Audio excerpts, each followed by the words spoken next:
So after watching some of Simply Dad's videos where he spends his time tearing into some of the most beloved games in the Shin Megami Tensei series, I decided I might as well try making my own about some of my problems with Persona 2, since it's one of if not my favorite entry in the entire series. And if you can't tell, I'm not exactly used to making videos like this, so I don't know, just use them as background noise or whatever. I don't feel like editing this much. Basically, Persona 2 is made up of two games, Innocent Sin and Eternal Punishment, which are about groups of teens and adults respectively taking on conspiracies with their personas after they figure out rumors are becoming a reality in the city they live in. Innocent Sin focuses more on themes relating to childhood and growing up, what it means to have dreams of the future, and also coming to terms with the fact that pretty soon you'll have to make a name for yourself or you'll pretty much just be forgotten and then die, and that sucks. Then on the other hand, we have Eternal Punishment, which is about what it means to be an adult who's actually in the situations you were afraid of as a teenager, like being unmotivated to pursue your passions, what it's like to not have any at all, knowing you wasted your life and don't have much to show for it, and what you could possibly do to change your situation, when at the end of the day, you still gotta make ends meet somehow. And that's not even half of what these games all cover. I was just doing the surface level stuff. And honestly, I think that these themes alone are what make Persona 2 work for so many people. I mean, a lot of people low-key ignore the fact that Eternal Punishment exists for whatever reason, because they like to pretend that PS1 games are unplayable,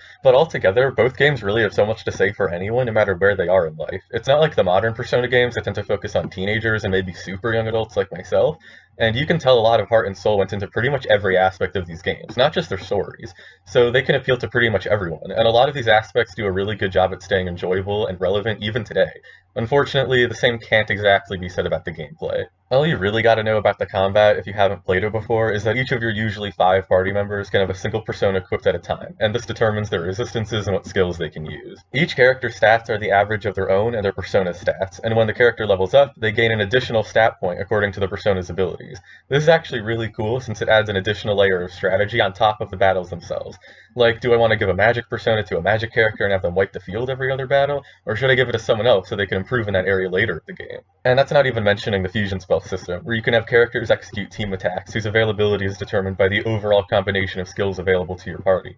Like, yeah, you can have one or two really strong personas on your team, but if they don't have synergy with each other, you won't have much fusion spells to work with, and these can really matter in the long run, especially for difficult bosses or even common battles, making quick work of what could normally take like 5 hours. The downsides come into place with exactly how personas themselves get stronger and how you get them in the first place. As someone who loves both games, or at least Eternal Punishment, I can understand how either of these can turn someone off from playing them altogether. Basically, you get personas from spending tarot cards of the correct arcana in the Velvet Room, and you get these cards from negotiating with demons of those arcana, which is a series staple.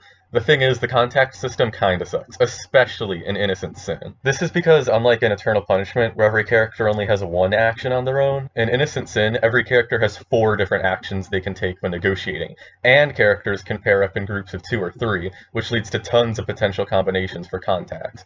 But in order for there to be any kind of challenge whatsoever, this just means that at least half of any option you can take at a time will cause the demon to get angry with you, and you only have 3 chances before that demon gets mad enough to try and kill you, so you're ultimately better off looking up a guide and not actually playing the game yourself to get the tarot cards in the first place, and that's not even going into the contract system. Okay, so getting tarot cards is pretty trash, but what about the personas themselves? Well, they're not always the best either, at least until they hit rank 8. You see, in order to encourage players to frequently switch up their personas like the demons in mainline Shin Megami Tensei, personas don't actually level up at all, and instead they have their stats increase and they learn new skills by ranking up from 1 to 8, something that happens gradually as they use skills in battle. The problem with this is that it means literally every persona in the game starts with exactly one skill, usually their weakest one, and so you have to wait a long time for any of them to actually become useful beyond maybe their resistances. So if you're like me, then what this means is that literally any time you get a new persona, you'll go to the level 1 area of the grinding dungeon and have all of your characters who just got new personas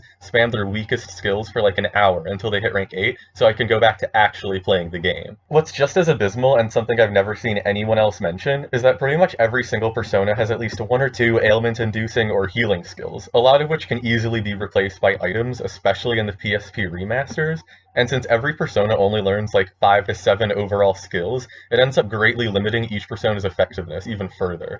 Like, I get a large part of the game is about synergizing with your team and making them more than the sum of their parts, but especially since Persona 2 only has buffs and not debuffs, you can't tell me there wasn't a better way of going about that. So, okay, if we're being fair, preparing your team isn't exactly the most fun part of any RPG, but does the actual game fare any better?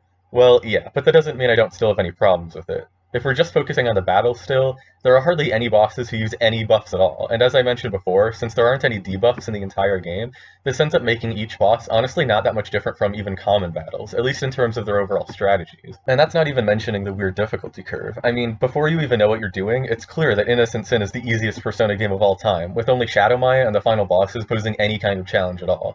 Then you come to Eternal Punishment, which is easily the most difficult Persona game.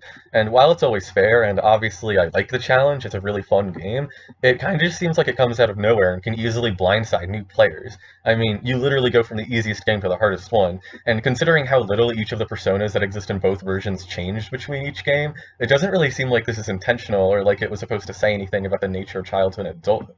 Ultimately, it's just kind of weird, and while I don't ultimately mind, I can easily see it throwing off new players. Finally, getting outside of combat for once, one of my favorite things to do in Persona 2 is just to explore the city and talk to the various NPCs in it.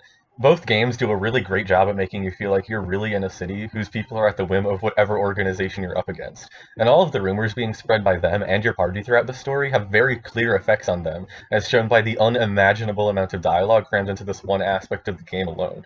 Like, briefly going off script for a second, I heard that one of the reasons why Eternal Punishment's PSP remaster is taking so long for the fan translation to come out is because apparently 60% or so of all text in Eternal Punishment is literally just optional city dialogue. Like, that is absolutely insane. And this optional dialogue affects your party members too. At every single point in the story, between every dungeon, in every area of the game, every single character, including your party members, will have something different to say.